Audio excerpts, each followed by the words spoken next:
अस्सलाम वालेकुम नाज़रीन, मैं हूं जमाल याकूब जाफरी। उम्मीद है कि आप लोग खैर आफियत से हैं। अगर अभी तक आपने चैनल सब्सक्राइब नहीं किया, प्लीज़ इसको सब्सक्राइब करें, बेल आइकन को प्रेस करें ताकि आने वाले नोटिफिकेशंस बआसानी आप तक पहुंच सकें। नाज़रीन, आज बहुत बड़ी बड़ी खबरें हैं जो आप तक पहुंचानी हैं। उसमें सबसे पहले हम बात करेंगे अली अमीन गंडापुर साहब की मुलाकात हुई इमरान खान साहब से।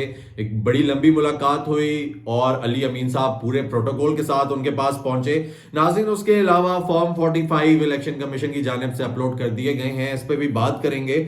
और नाज़रीन, सबसे बड़ी बात जो बड़ी खबर है वो आपके साथ शेयर करेंगे कि कोर कमांडर कॉन्फ्रेंस हुई और जिसमें आर्मी चीफ और कोर कमांडर कॉन्फ्रेंस के शुरका ने जो बयान जारी किया, आईएसपीआर की जानिब से जो प्रेस रिलीज सामने आई, उस पर डिस्कशन करेंगे। और उसमें एक बहुत वाज़े पैगाम दिया गया है 9 मई के जो लोग थे, अफराद जिन्होंने हमला किया था, जो जराइम में मुलव्विस थे, उनसे रिलेटेड भी बयानात सामने आए हैं। तो इसको आप गौर से सुनिएगा नाजरीन, ताकि आप तक ये तमाम बातें पहुंच सके। नाज़रीन, सबसे पहले बात करते हैं अली अमीन गंडापुर साहब की जो मुलाकात है इमरान खान साहब से, कि इससे पहले अली अमीन गंडापुर साहब या कोई भी पीटीआई की लीडरशिप में से इतने आराम से खुलेआम इमरान खान साहब को मिलने के लिए नहीं आ सकता था। लेकिन अली अमीन गंडापुर साहब चीफ मिनिस्टर बनने के बाद अब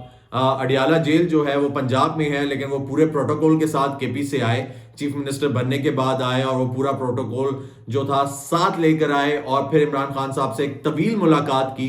तवील मुलाकात के बाद उन्होंने बेसिकली तो ये डिस्कस करना था कि अब मिनिस्टर्स किस किस को बनाना है, बाकी सारी चीज़ें डिस्कस करनी थी।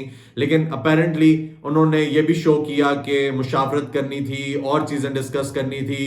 चीफ मिनिस्टर बनने के बाद मिलने के लिए आए, वो एक अलग बात है। फिर उसके बाद जब वो बाहर निकले तो उन्होंने प्रेस कॉन्फ्रेंस की और प्रेस कॉन्फ्रेंस में उन्होंने ये भी कहा कि वजीर आजम साहब से हम मिलेंगे, उनसे बात करेंगे और जो मौजूदा वजीर आजम है उनके साथ मिलकर मुल्क की बेहतरी के लिए आगे बढ़ने की कोशिश भी करेंगे। तो नाज़रीन, लगता ये है जैसे ये पैगाम आ रहा है अली अमीन गंडापुर साहब की जानिब से और पाकिस्तान तहरीक इंसाफ की जानिब से कि अब इजी है थोड़ा सा, हमारी जानिब से भी छोटे मोटे एहतजाज चलते रहेंगे, छोटे मोटा निज़ाम हम लगाए रखेंगे, बहुत ज़्यादा बड़ा कुछ नहीं करेंगे। क्योंकि अब अगर देखा जाए तो फॉर्म 45 जो है वो भी अपलोड हो गया है, इस पर भी हम अलग बात करते हैं नाज़रीन के।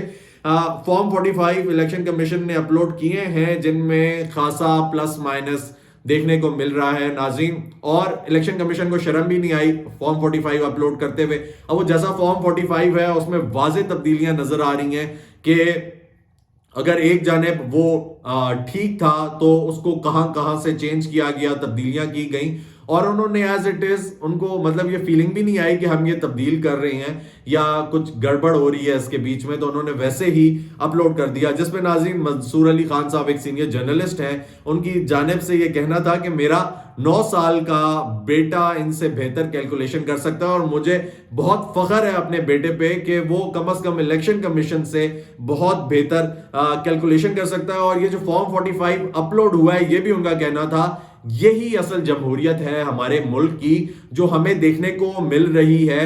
और अगर देखा जाए तो बड़े अफसोस का मकाम है, डूब मरने का मकाम है अगर ये हमारे मुल्क की असल जमहूरियत है कि जब दिल किया 500 नंबर बढ़ा दिए, जब दिल किया 500 घटा दिए, जो दिल किया चेंज करके अपलोड कर दिया, ना शर्म आई ना और कुछ किया। लेकिन नाज़रीन, अफसोस सबसे बड़ा ये है कि इस पे कोई स्टेप नहीं लिया जाएगा, कोई कुछ कर नहीं सकता, कोई कुछ करेगा नहीं, बात नहीं होगी। और इस इतनी कंट्रोवर्सी जब बढ़ जाएगी तो उसके बाद फैसला कैसे होगा? ये कंट्रोवर्सी जब बढ़ जाती है तो फैसले आ जाते हैं, लेकिन अभी ये एक ऐसा सीन है इसमें फैसला नहीं आएगा नाज़रीन।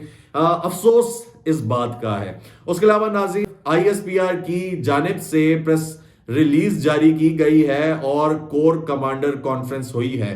कॉन्फ्रेंस में जिसने कुर्बानियां दी नाज़रीन, सबसे पहले तो ये वाजे करेंगे कि प्रेस रिलीज हुई आईएसपीआर की जानिब से हुई और उसमें सबसे पहले जिसने मुल्क के लिए चाहे वो सिविल सोसाइटी से हैं, चाहे वो शहरी हैं, चाहे वो कानून नाफिज करने वाले इदारे हैं, चाहे वो अफवाज पाकिस्तान के नौजवान हैं, चाहे जिसने कुर्बानियां दी मुल्क को बचाने के लिए, मुल्क की बेहतरी के लिए, جس لیول پہ بھی قربانی دی گئی ان کو خراج تحسین پیش کیا گیا ہے ISPR کی جانب سے.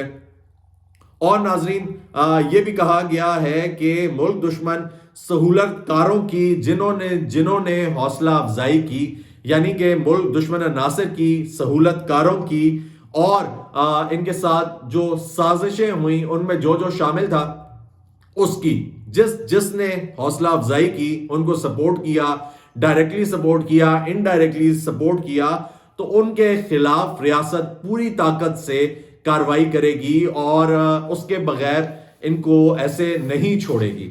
ناظرین اس کے علاوہ انہوں نے ایک اور بات بھی کی کہ سوشل میڈیا پہ جس نے پروپیگنڈا پھیلایا، یعنی جو سوشل میڈیا پہ ایک مخصوص مقصد سے آیا، مخصوص ایک مائنڈ سیٹ سے آیا، وہ لے کر آیا، اور انہوں نے افواج پاکستان کو، ریاست پاکستان کو جیسے ٹارگٹ کرنا شروع کیا، جس نے کیا اس کے خلاف بھی کاروائی ہوگی.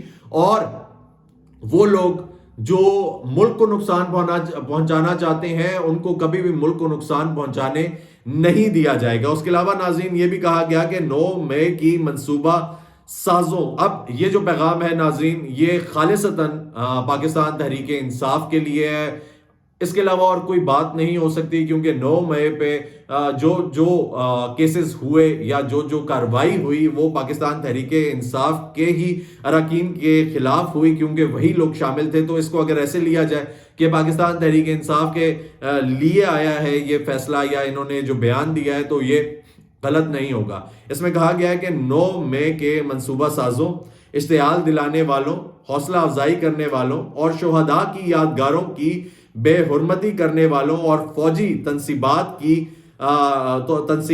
پر حملہ کرنے والوں کو یقینی طور پر قانون اور آئین کے مطابق دفعات کے تحت انصاف کے کٹہرے میں لایا جائے گا. اور انہوں نے بڑا واضح پیغام دے دیا کہ جس نے 9 مئی میں سازش کی، جو منصوبہ بندی کرتا رہا، جو اس کاروائی میں شامل تھا یا جس نے ٹارگٹ کیا، چاہے وہ جناح ہاؤس ہے، چاہے وہ GHQ کا گیٹ ہے، چاہے وہ عسکری ٹاور ہے، چاہے جو بھی علاقہ ہے، یا وہ فوجی تنصیبات ہیں، یا وہ یادگاریں ہیں، یا ڈائریکٹلی اور انڈائریکٹلی جو بھی ملوث ہے اس کے خلاف کاروائی ضرور ہوگی.